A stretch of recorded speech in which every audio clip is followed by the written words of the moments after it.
بسم الله الرحمن الرحيم. اهلا بيكم في حلقه جديده من قناه صاحب الكوره. ان شاء الله النهارده هنتكلم عن بطوله المفاجآت، البطوله اللي انا بحبها، بطولتي المفضله. ان شاء الله النهارده هنتكلم عن ماتش الزمالك وبلديه المحل. الزمالك دخل الماتش بغيابات كتير. محمد عبد الرؤوف يعتبر بدأ بالتشكيله المتوقعه طبقا للاوراق الموجوده معاه بسبب غياب الخماسي مع منتخب مصر وغياب الانجولي شيكو بانزا اللي هو اصلا ولا فارق اصلا، يعني غياب احسن اقسم بالله. وغياب بنتايج، والله ما نعرف لفسخ العقد ولا للجواز، والله العظيم ما نعرف اي حاجه مع الاداره الفاشله دي. بدأنا الماتش، اول ربع ساعه ما فرضناش شخصيتنا ولا اي حاجه، ما عملناش اي فرصه على مرمى بلديه المحل. ماتش ماشي عادي ولا اكنك بتقابل الاهلي. ماتش انت معلكش حاجه وهم معلهمش حاجه، هم مقفلين واقفين تحت. انت بتستحوذ استحواذ سلبي بطيء، مفيش اي فكره ولا اكن مدير فني بيدرب اللعيبه. انا عايز اعرف انتوا بتتدربوا على ايه؟ ليه مفيش جمله واحده طول الماتش؟ جمله واحده توحد ربنا. بدل الماتش مفيش فرص خالص ولا حد. اول كره ليهم هم كمان في الدقيقه الخامسه يا ونش، انت بقالك سنتين بترجع من الاصابه. ايوه اتنين صليب، بس انت كده بقالك سنتين يا حبيبي، اعتزل وخلص بقى طالما انت هتقعد تلعب كده. باص الكره للمهاجم جت سهله جدا في ايد عواد. الكره الثانيه، اول كره لينا شبه فرصه لينا على مرمى بلديه المحله كانت في الدقيقه 35، ولا يزال بزيرة بيشوط ضعيف. انا بشوط اقوى منه يا ابني، مش معقول. مش معقول قوه تسديدتك دي. وبعدين ايه اسوأ ماتش ليك النهارده؟ ما بتشوتش قوي، قللت ترقيص، ما بترقص. يعني بنقول بيرقص ويطلع كوره، ما بيرقص. طب فين انت بتعمل ايه للفريق؟ ايه الخدمه اللي انت بتقدمها للفريق؟ ولا ترقيص ولا شوط، بتضيع الكوره، تلعب لوحدك. اسوء ماتش ليه. كنا بنقول الاول اداء هجومي رايق، لعيب حاوي، لعيب بيفيد الفرقه هجوميا من الناحيه التكتيكيه وفنيا، لعيب عالي وبيرقص. دلوقتي انت ولا بترقص ولا بتباصي ولا بتشوط. طب انت ايه لازمتك؟ في الدقيقه 37 بداوا يسيطروا زيهم زيك، بداوا قعدوا دقيقتين ماسكين الكوره، باصوا اكتر من 10 باصات، بداوا خلاص يخشوا في الماتش. انت اللي دخلتهم في الماتش لانك انت اصلا ما لعبتش بحماس، ما لعبتش برغبه على المكسب، ما نزلتش تضغط عالي. لا، انت بتلعب شغل فردي، بتلعب من غير فكر. قبل ما الشوط يخلص فرصتين لناصر ماهر، في واحد رفعها له احمد شريف.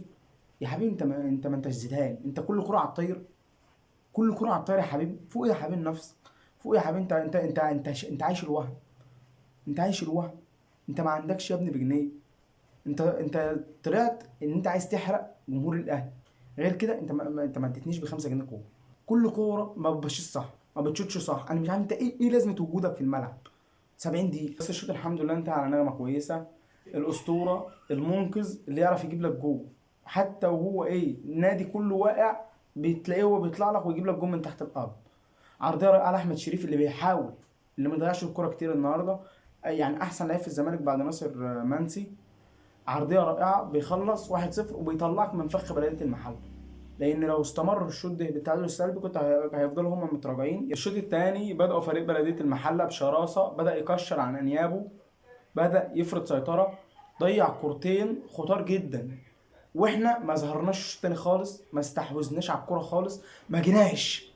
انا مش عارف انت كنت بتعمل ايه بين الشوطين يا احمد عبد الرؤوف؟ كنت بتعمل ايه؟ كنت بتقول للعيبه ايه؟ انت عملت ايه بين الشوطين خلتنا ننزل يضيعوا علينا 3 اجوان في ربع ساعه؟ كره في الدقيقه 55 من على خط المرمى، من الكرات اللي بيضيعها مخان 2000 من على الخط، بيشوطها بيطلعها في بره.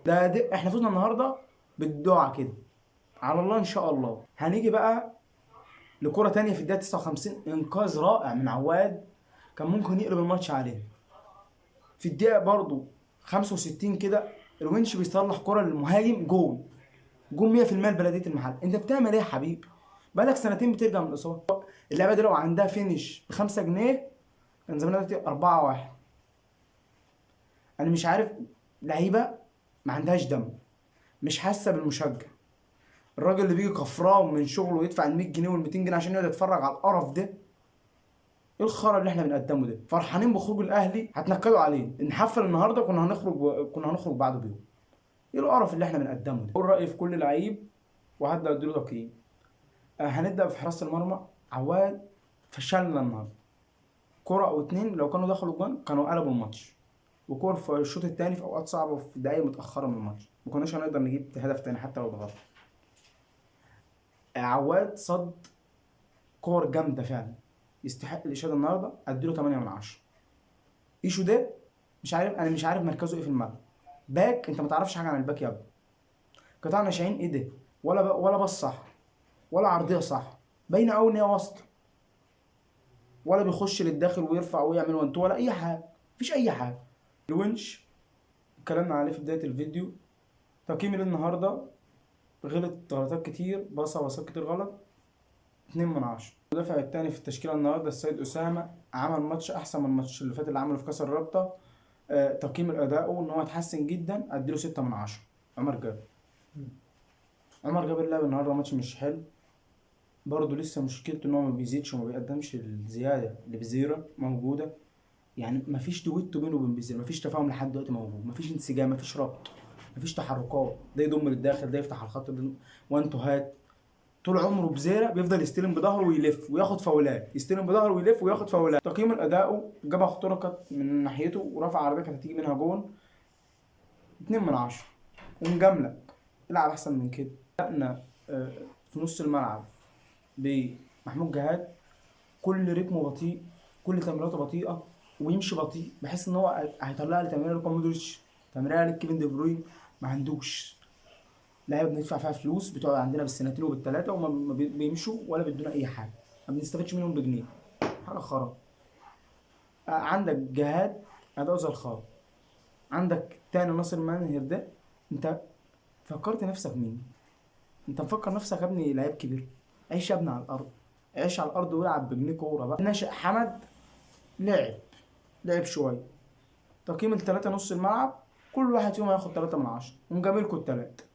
كلنا بنمشي بنلعب احنا البرازيل النهارده، كلنا بنمشي حوالين الكوره بنحلق بس. الله يرحم ايام ما كان طارق حامد اللي بيعدي نص ملعبنا كان بياكل بسنان. هنيجي بقى للهجوم، بيزيرا، ناصر منسي، شريف. بيزيرا لعب ماتش سيء، محتاجين احسن من كده في الماتشات الجايه. تقييمي ليك 2/10. احمد شريف احسن لاعب في الماتش النهارده في الزمالك بعد ناصر منسي، لعبت ماتش جيد، حاولت تعدي في اكتر من كوره.